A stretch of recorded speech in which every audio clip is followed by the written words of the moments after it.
Okay, shalom everybody. We're starting Be'ezrat Hashem today the laws of Pesach. We're going to have probably 2 classes today, class number 2 next week.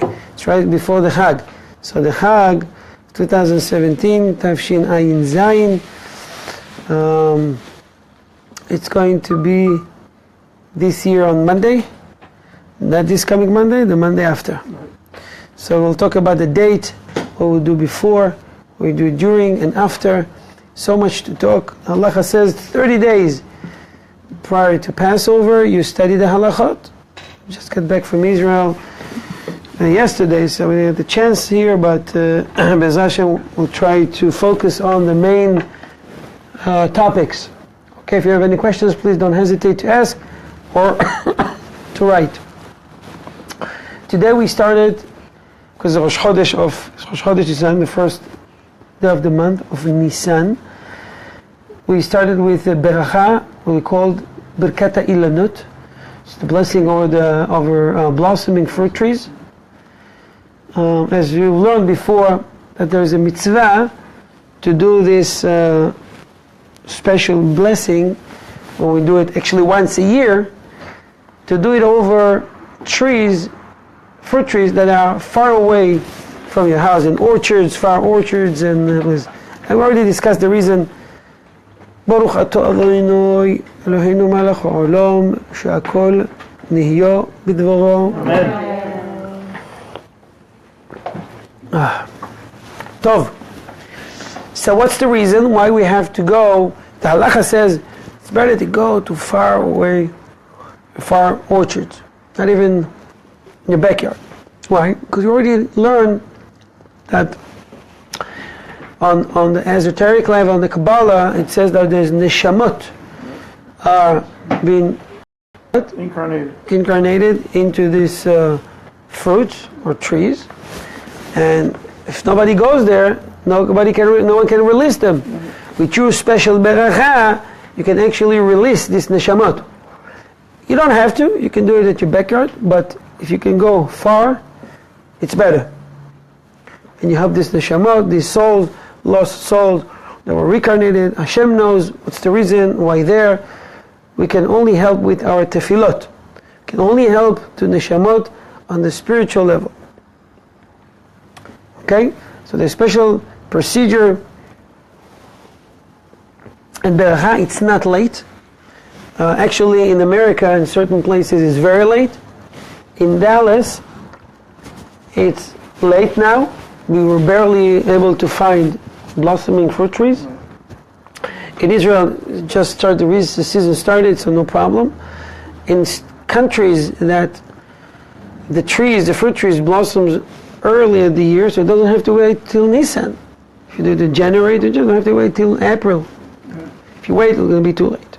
It's a mitzvah you perform once a year. It has to be over fruit trees. If they are orla, which means that you just plant them and they're not 3 years old, you still can do it. It's a blessing on something in the future. What about trees that they're not producing any fruits, or fruits that are not edible? So you don't set the beracha over them. Okay, it's better to have it had to be over 2 fruit trees. Could be same kind or not. It doesn't matter.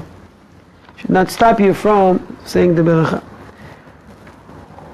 So no. There is a question in the halacha, something called berov am hadrat melech.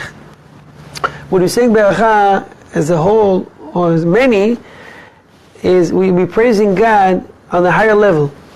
So 10 better than 5, 100 better than 20. Okay, so I have a choice now. I can wait to do the beracha with everybody, with the shul, or by myself. What's preferable? With everyone. But what if I have a case like that? Time or many? With many people. Time means if I wait, I might miss the beracha. But many, it's a greater level. So what's going to be the case? It's a question about, especially about this mitzvah. Right. I can do by myself, and I know for sure I didn't miss the bracha. But I can wait next week when I'll be with everybody like they announced. Yeah. Well, what's better? So like you said, what? Both. Now what's better? So time. Right. Time. Time. Do it, you don't miss it. Now you want to do it with the many, no problem, join them and answer amen. There's a condition, answer amen. Sometimes when you wait too long, you're going to miss it. It happens a few years, could not say beracha. Till we got it that we have to do it here in America earlier. Okay? Questions? Oh, so Okay. the question was, so you said it can only be a fruit tree. It can't just be any Absolutely, fruit trees. Okay? I think we covered this pretty much on a very simple level. You can do it during the night, during the day, as long as you can see it. You can do it during Shabbat, in Yom Tov, no problem. There's no concern you might go there and pick one of the fruit. You know it's Shabbat, you know it's Yom Tov, and Just a blossom. right. That's one. There's a question, halacha, if you can do it on Shabbat, not on level of, if not if you're going to pick it up, only if you're actually fixing something here. Being tikkun, you metaken Oh, yeah. for the neshamot. So you can do something like that on Shabbat. Halacha says it's not one of the 39 melachot. You can do. Done? Done. But you're saving us all. Saving your soul. Baruch Hashem.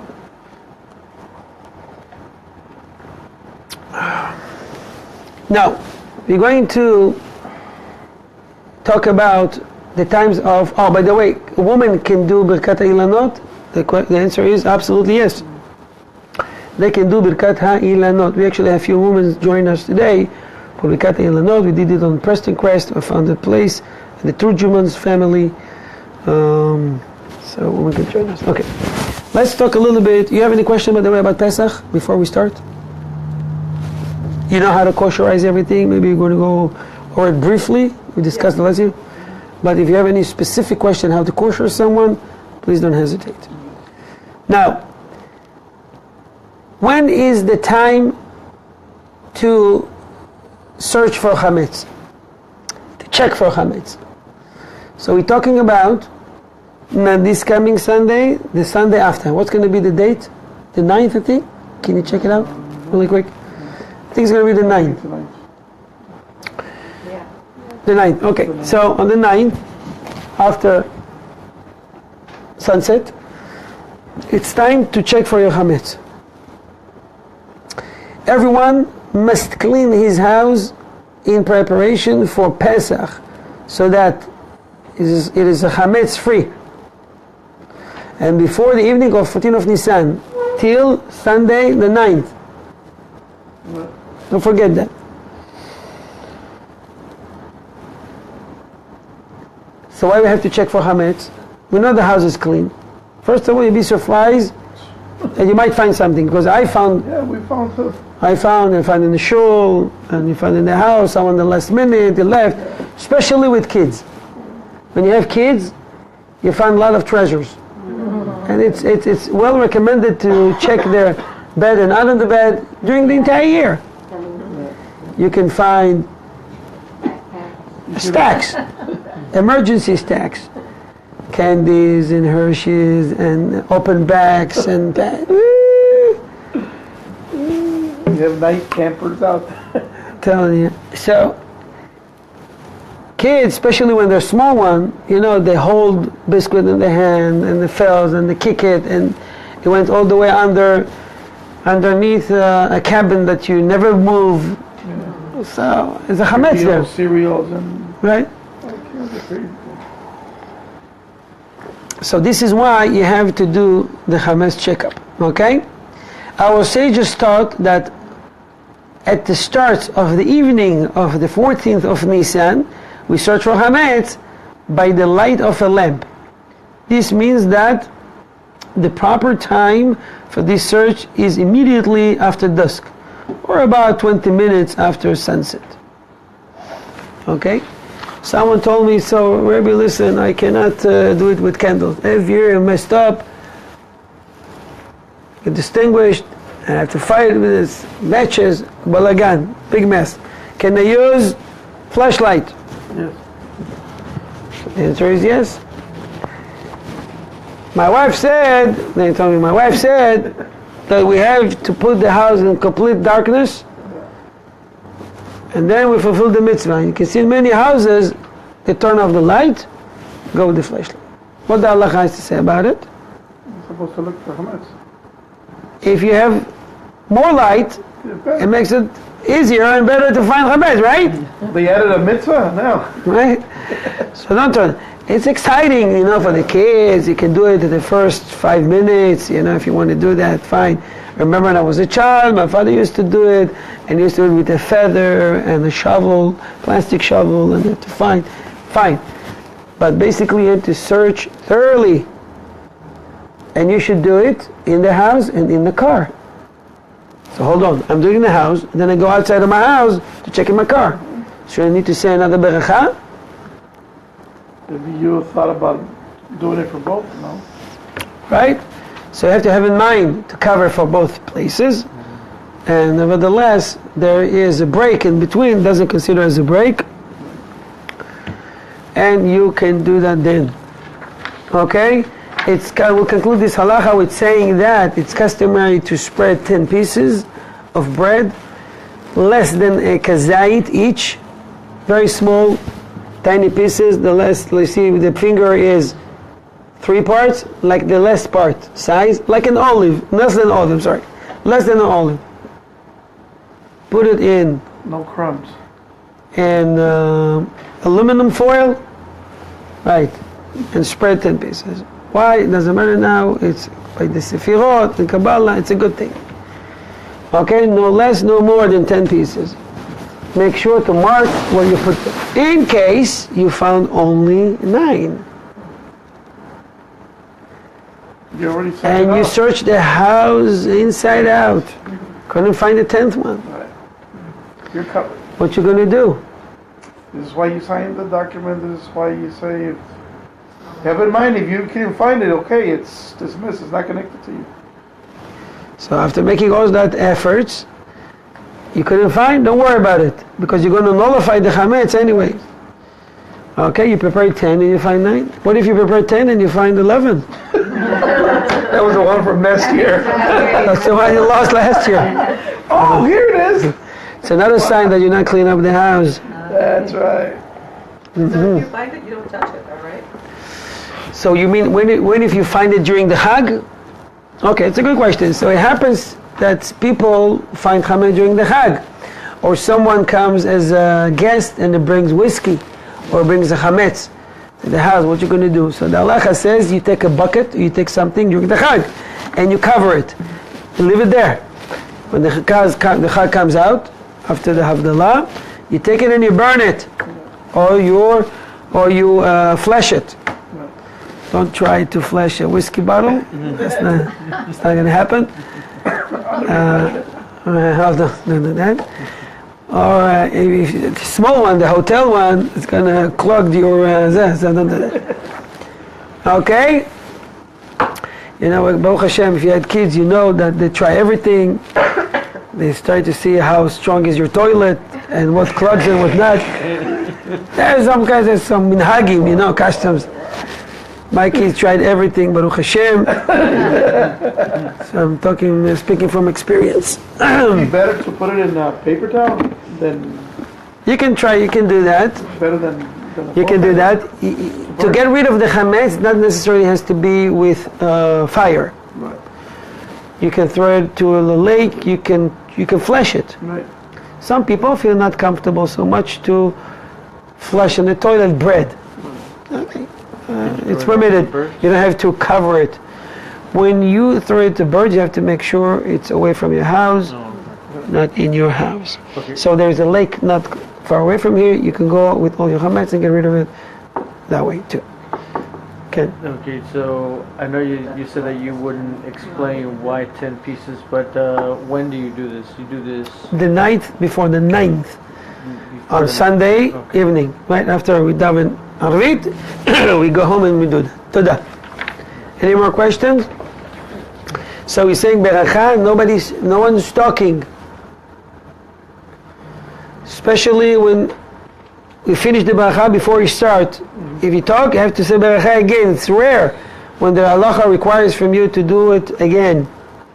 It's very important that you do beracha and you go to an action immediately. Everything we do.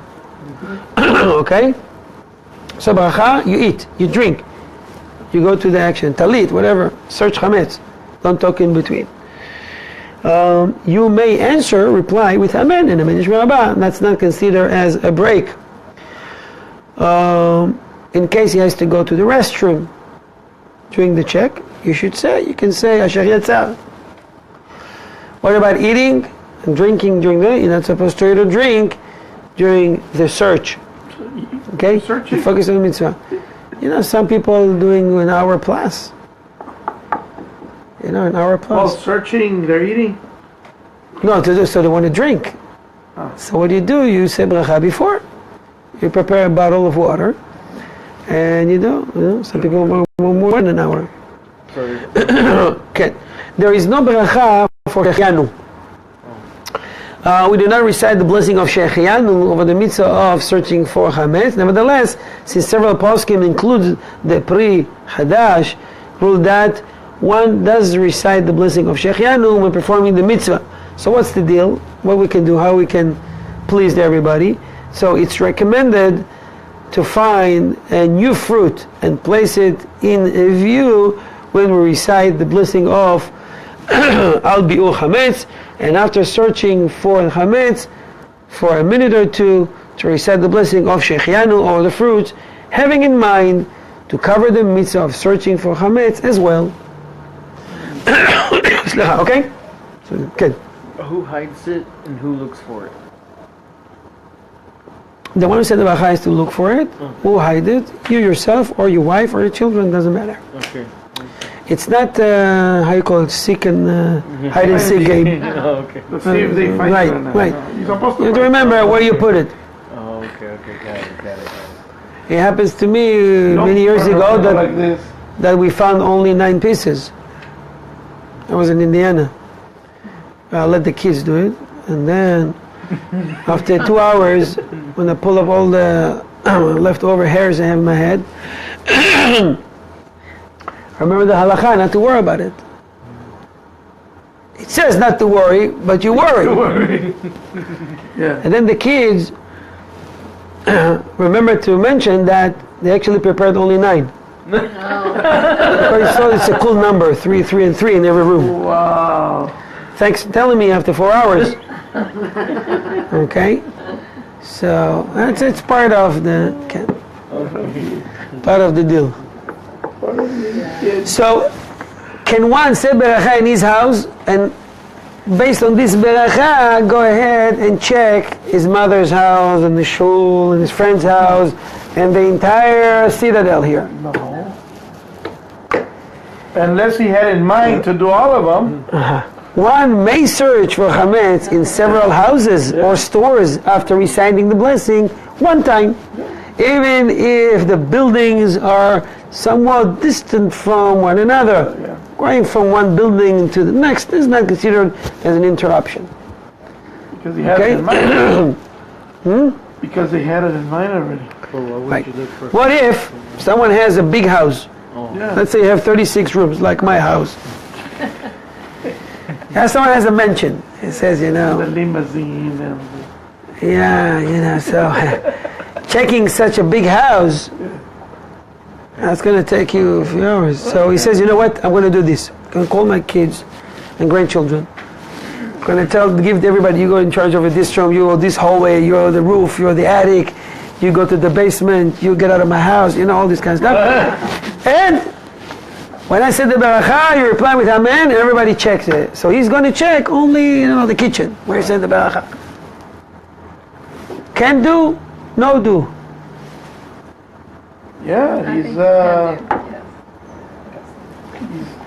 that's what you do with the kids. I think so, yeah. Can?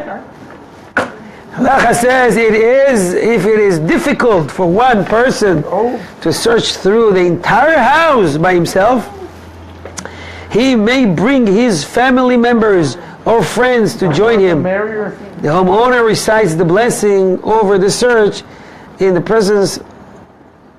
presence, and I think you'll be able to hear it from there. Yes. Okay. And the presence, and they should have in mind to fulfill their obligation of reciting the blessing through listening to him, and they must respond Amen. Okay? If they were not there when he said the beracha, they cannot check. Can only check if they were part of the blessing. Cannot perform a mitzvah with the beracha. Just so you know, the Ben Ish Chai used to do L'Shem Yehud.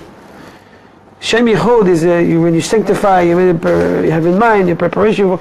You do L'Shem Yehud for every mitzvah he did. This is the better way, no?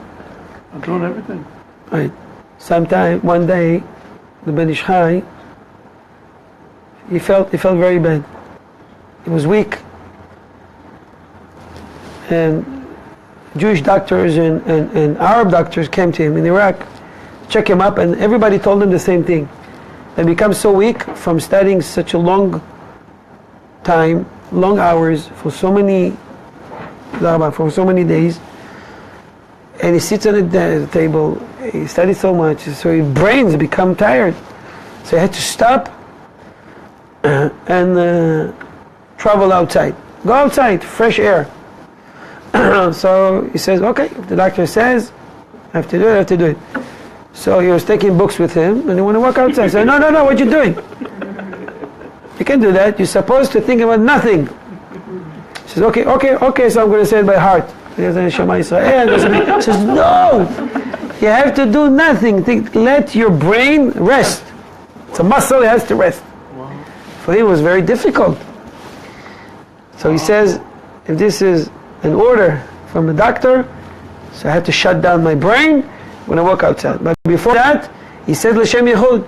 L'Shem Yehud, I'm going to walk outside, and then by the command and order from the doctors, in order for me to be healthy, so I can study more Torah later on.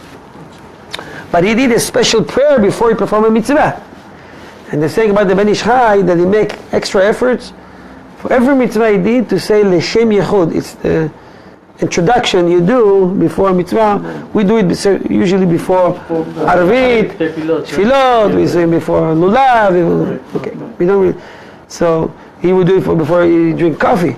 Hashem is sanctified. He was doing it in the Kabbalah level, in a very high level. So just wanted to show us how he treated the mitzvot. He was concentrating about the mitzvah he's about to do, and sanctify it. Elevate this mitzvah to its highest level. See? Wow. Not just like that. To that. Okay. So as we said, if someone fails to find one or more of the pieces of bread, they were placed. I'm saying there's a question. Okay. Not to worry about it. And you have to collect this bread, put it in the plastic bag, ready for tomorrow, the very next day, to be burned. Okay? We advertise every year, I think it's around 11:30, you finish the chametz, you have to burn it to a certain time, and get no benefit out of it. This is a very serious holiday. It's on the level of karet, if you eat chametz. If you don't brush your teeth well, and you have chametz, a few hours later you sit on the seder table and you eat matzah, you bite the matzah with chametz mixed with it, karet, the neshama will cut off. It's a very, very serious holiday. Okay? What time is it? Let me see. It is 3:40. Okay, let's do two more halachot and move to the next one. As we mentioned, when one does not have a proper candle, one may use a pocket flashlight or a small electric lamp that one can use to access the tight spots in the house. Sometimes it's even recommended better than a candle. Why? Because people, when they use a candle, they're afraid to go too deep, or the house, or the sofa, or it doesn't produce too much light. So in certain cases, it's even better to use a flashlight, a good one. If you use a candle, use the one that you have 1 week, not the one like have 2 or more, like the Havdalah candle. Yeah. It's like a torch. Big old flame. It's a big flame, and you won't check up in the small tiny places. You concern a hazard of a fire. Is everything right? Yeah. Someone get the Havdalah candle, check under the sofa. Yeah, I let my kids stay away when I do that. Not to get any ideas. Yeah. Okay. So as we said before, after eating the last meal of Hametz, in the morning of the 14th of Nisan, the last meal. It happens the same day, by the way. The last meal with that person. No. It's called the Seudah Haruna. yeah, It's called the last meal, no? Wow. So that's when he ate it. Right before they do. It's amazing that I saw pictures of it. It looks like a lot of bread. And it's also, I saw a picture of Jesus sitting and around him a lot of people. Yeah, the Last Supper. Yeah, Last Supper. And it was bread in it. Yeah. If this is the eve of Pesach, how they can eat so much bread? Something was wrong there. It was the Last Supper. Yeah, but the Last Supper, we're talking about around for sunset or something. Definitely not the morning, because 2 hours, 3 hours, around 10 o'clock in the morning, you're supposed to. And where's this one? They were doing at town meeting all the time. I saw this picture. I don't know who. This is a very famous picture. The Last Supper, right? Oh, Yeah, it was drawn by Oh, yeah, they go to the crazy guy. By some. some Leonardo da Vinci, no? maybe. Yeah. Maybe. Okay. That he's doing amazing things, by the way. I saw his work, and then some encyclopedia. It's unbelievable. His drawing. He was very talented. Okay, I give him that. Anyways, so we have to clean it up, as we said, the teeth, and we nullify it. Please note that you have to nullify to say the nusach, the siddur, in the language you understand. So there is 3 different languages: the Hebrew, the Aramaic, and English, French, Arabic, whatever you understand. So for the formality, the second mitzvah, you say in Ivrit, you say in Aramaic, and then in a language you understand, because you need to understand that you're nullifying and canceling the chametz. So we So you understand what you're saying, okay? And it becomes ownerless. The custom is to recite this declaration 3 times for emphasize. It is recommended to use the text, so it should be considered null and ownerless. Yada yada yada. You have this here already? The red line? You already talked to him? Yes, I already have the document. You can come and sell your chametz. Men and women can sell chametz with me during tefillah, right after the tefillah. By the way, I brought the matzot, special matzot, the flexible one. Yeah. And if you're interested to buy one, let me know, because I think might have only 1 box left. Well, So this was the Yemenite, huh? can sent you a picture. I don't know who used it last year from here, from this group, but yeah. So how was it for you? Get stuck. Got stuck with 2 boxes? What do you mean? No, it got stuck in the stomach. No. Yeah, I couldn't get rid of it. So you still have it? I think I've been gaining weight instead of losing it. Get stuck. Wow. I guess because I'm not used to it. It's the best lafa. What do you No, mean? it It's was lafa. good, but it just It's a flexible one. By the way, I sent you a picture. By the way, just so you know, Yeah. I read an article that it's not like today. The cardboard they're selling today, this is so disgusting. I don't know how I ate it so many years. How you can fold it? The halacha is first to fold it. You can't fold it. And I read an article that even Ashkenazim, 150 years ago, and back. Everybody used to have the fluffy one. Everyone. Who made it that hard? And you can't even... Cracker. Right. With this one, you take this size, it's already kazait. That's it. You fulfill the mitzvah following the stringent opinion. Less than 4 minutes. Because there's 4 minutes, 7 minutes, 9 minutes. That size. Anyways, if anybody interested, let me know. I think we'll finish here. Next time we'll jump right into the Seder. And we'll be back in 5 minutes with our book Orchot Tzadikim, Musar, Ethics, very interesting topic today, continuing the gates of Simcha. Toda Rabba on behalf of Ohev Israel Foundation. I want to thank the Medina for hosting this shiur. Toda Rabba, and for all the participants. See you in a few minutes.